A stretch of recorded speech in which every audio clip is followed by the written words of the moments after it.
Welcome, my dear friends, to our midnight vigil for Friday night on a very wet and windy Cumbrian night. Good to have you here with us. I've already lit my candle, and if you would like to light yours, and let us dedicate this light to our brothers and sisters fighting for freedom in Kiev. And thank you, Jen. And welcome especially to those who have not logged in or who will watch this recording. You are welcome. I would like to share with you our interfaith commitment as brothers and sisters of the Teo community of Interfaith Franciscans. I will honor your traditions, holy wisdom, sacred space. I will cherish your devotions, faithful prayers, abundant grace. When your paths are steep and lonely, in the shadows of the night, know that I will stand with you to greet the ever-coming light. As the wondrous mysteries deepen, as through earth and stars we roam, you are mighty, dear companions, in the ways that bring us home. Life is one. The source is one. One in joy as we awaken, one in healing, peace, and love.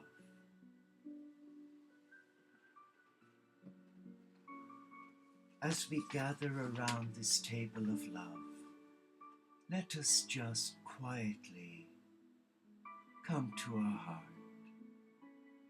I know I repeat it and go on repeating it, but that is the message of Christ consciousness. That is the message that was bequeathed to us on the winter solstice of 2012, because Christ consciousness is heart consciousness. And heart consciousness is the gateway to the higher self. And the higher self within is the gateway to the beloved, to the mystical heart of the Supreme. So let's for a moment just be still in the stillness of this hour. And as we take a deep breath, let us just be still in the presence of Gaia, our Earth Mother, and the divine feminine aspect of God, Kuan Yin, Magdalena, Mother Mary, Isis, Lady Athena, Lady Portia, and be aware around our feet of the healing energies of Gaia's love for you. Be aware that in the very air that you breathe, it is the breath of God. It is the breath of divine love. Be still and allow that sacred in-breath touch your very soul, releasing from your being anything of a fearful mindset, any woundedness, self-injury or self-harm, low self-worth. I'm not good enough. Why would God bother with someone like me? They are not the voices of the beloved. They are the voices of the opposing spirit to light. And they are quite convincing, and they lead many off their paths. But the love of the Supreme never gives up, like the Good Shepherd, like a shepherd, a farmer, who cares for his sheep. If he knows one is missing, he goes looking for it and stays out all night till he finds it. And that is the beloved of God, the Hound of Heaven. Let me just share with you a few reflections. And they're taken from the beautiful book, Entering the Castle.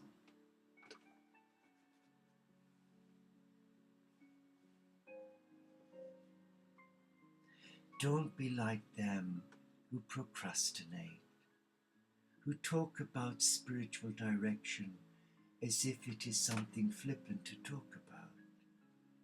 Hold the grace within you. Let it penetrate deeply into your soul, your cell tissue, your thoughts, your memories, your fears. Allow grace to expand your soul as it only can. Contain your experience with the divine so that it does not escape you, but rather reshapes you. Be silent. Silence will help you avoid engaging in the games of competition and illusion that regularly seduce us in the outside world. Silence also helps you avoid distraction.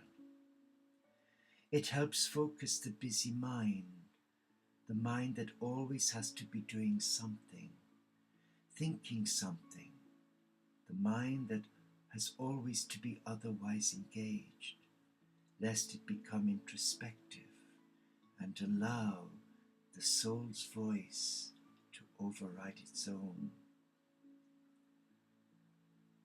This quality of silence allows you to engage in discernment.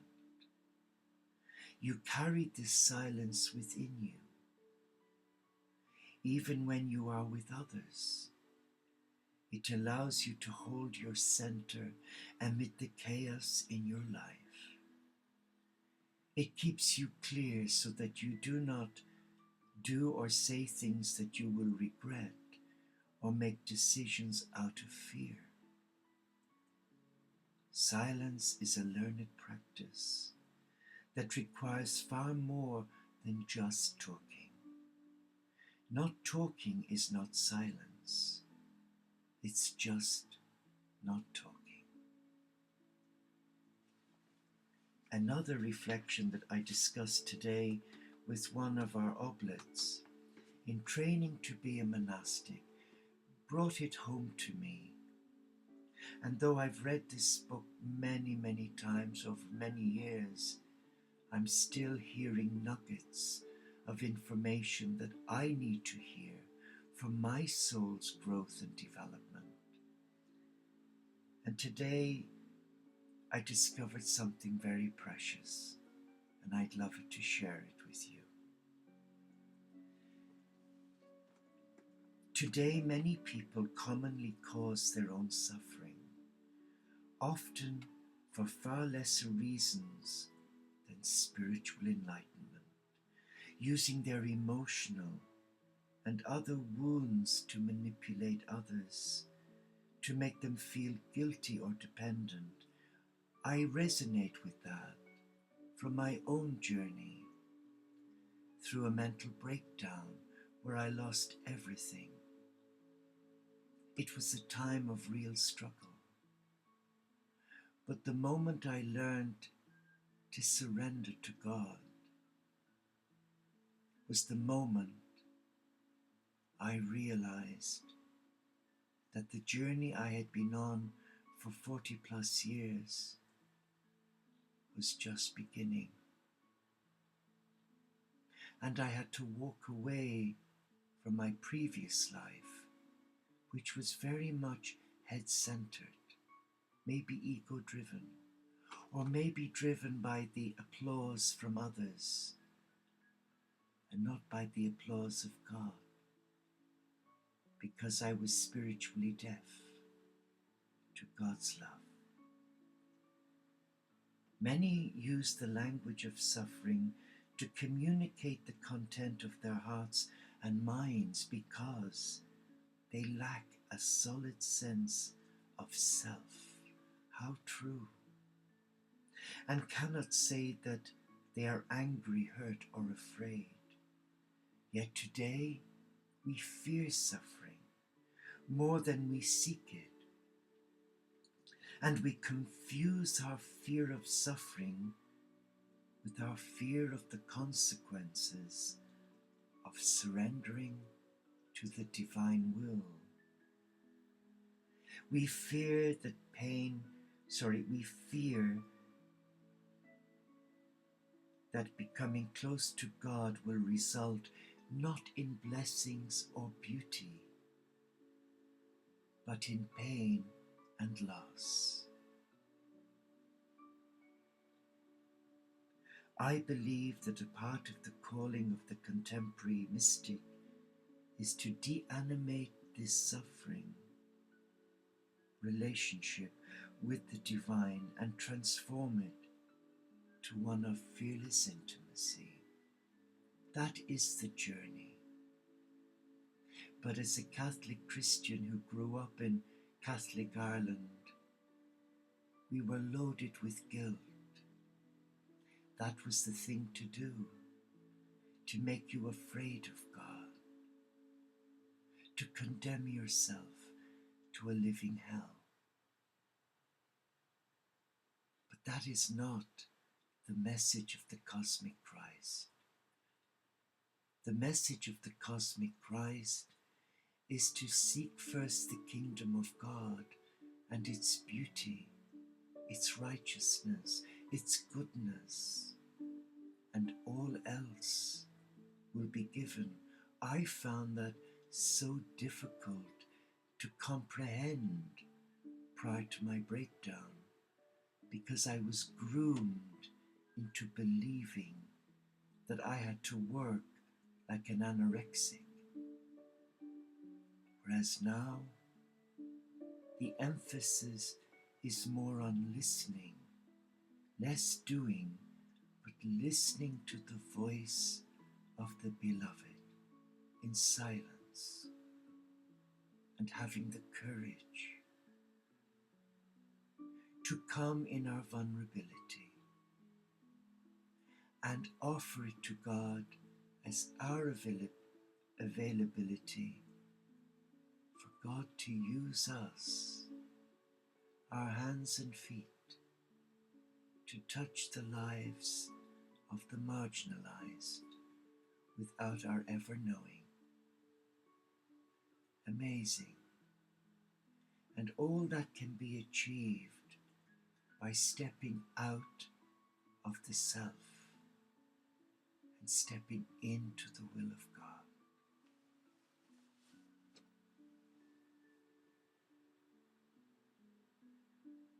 In Teresa of Lisieux's words, the Lord needs from us neither great deeds nor profound thoughts, neither intelligence nor talents. He cherishes simplicity. Our Lord does not look so much at the greatness of our actions, nor even at their difficulty, but at the love by which we do them. And that is the mystery that you and I are called to. I call it the hieroskamos, the mystical marriage of divine oneness, and it is achievable the moment we can surrender all that we are, our shadows, our failings, our faults, our indiscretions. But that takes courage today, because we're not groomed to be failures. We're groomed to be successful. For in the eyes of the world, it is success that matters. But we're called to the hidden life, a life in God,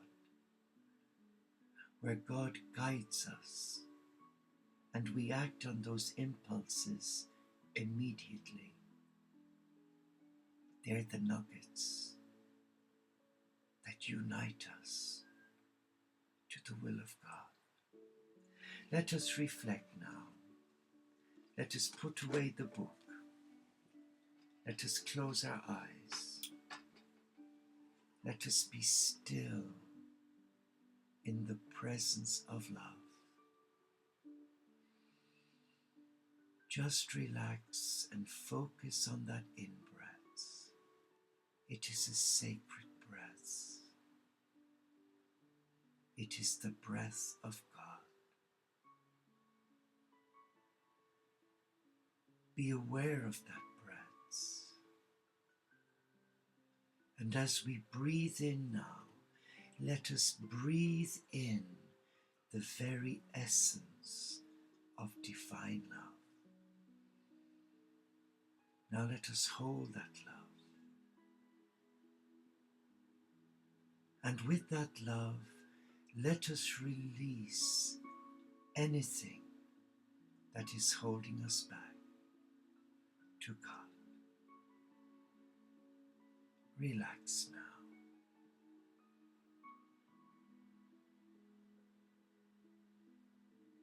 And be aware of the silence where we are.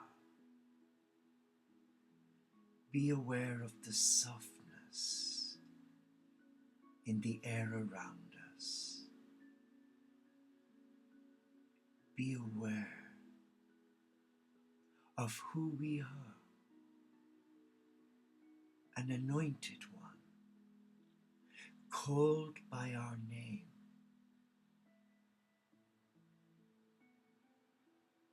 called out of love.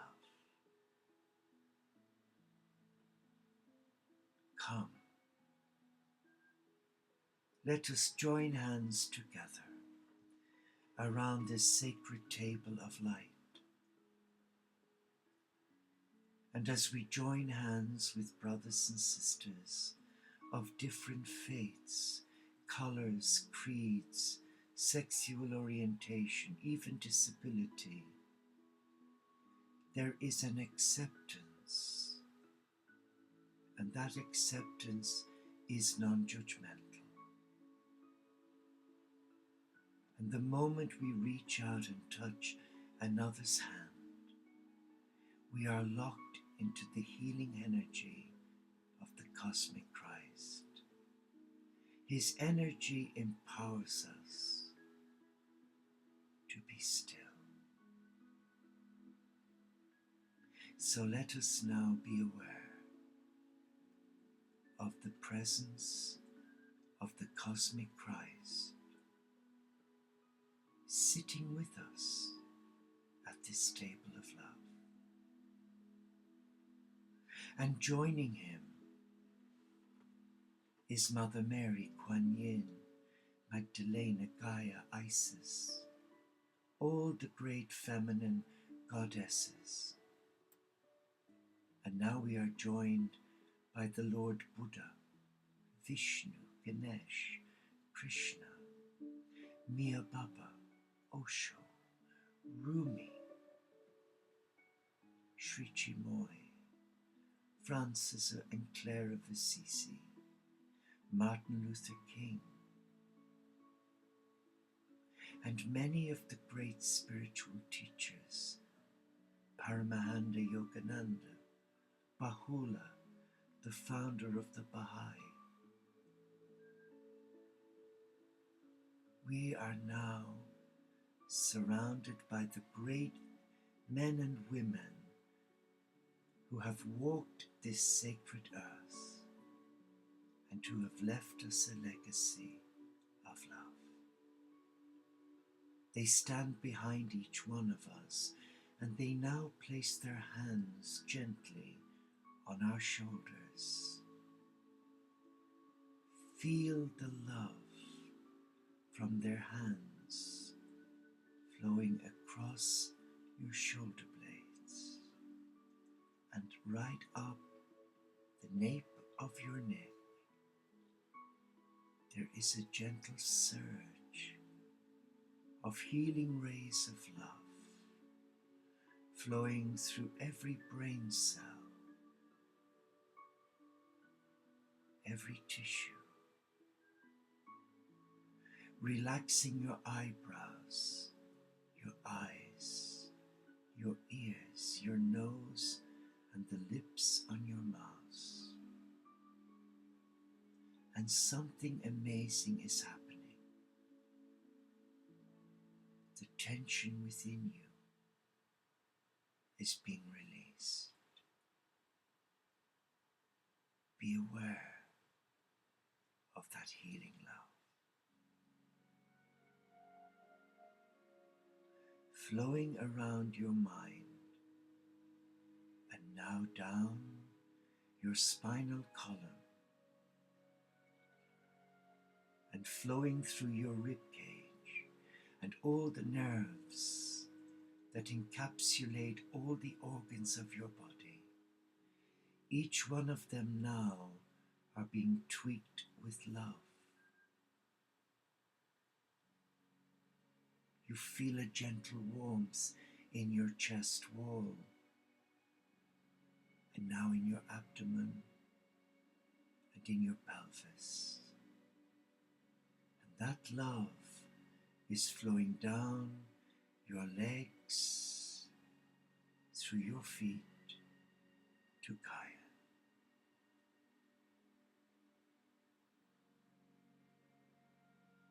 And you feel a surge of love flowing into your hands from your brothers and sisters around you.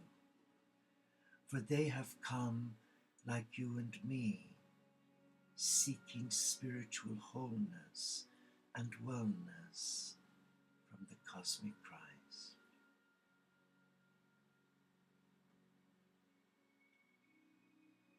And you sense something now. You sense the color indigo blue piercing your third eye.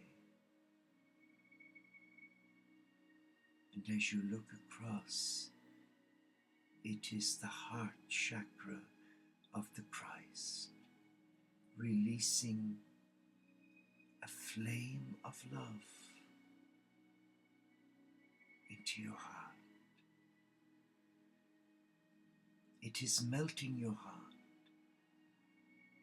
It is releasing your heart of deep inner woundedness. And for some, it is crashing a brick wall or maybe an iceberg that was put there to safeguard one from more hurt. It is being torn away. And that color indigo blue is forming a bubble of light all around you, as if you're in a capsule of love. But you are aware of the violet flame flowing from the heart of the Christ into your heart. And you feel your chest wall expanding because your heart has been released of so much sadness. And you hear the inner voice of the beloved speak to you. A personal message, not for other people to hear, but it's personalized for you. Come to me. Come to me. I have not abandoned you. You may have abandoned me through fear, through doubt. Come to me. Receive my love. I ask nothing in return, only that you receive my love.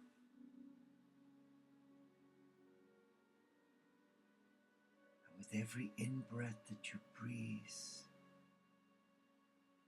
you sense a light has been turned on, and that you can see beyond this realm. You can see beyond into the galaxies of light. You can see the beauty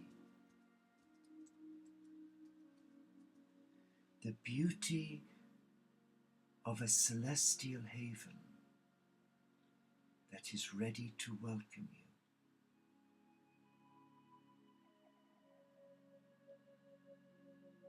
But you're not ready yet to go there.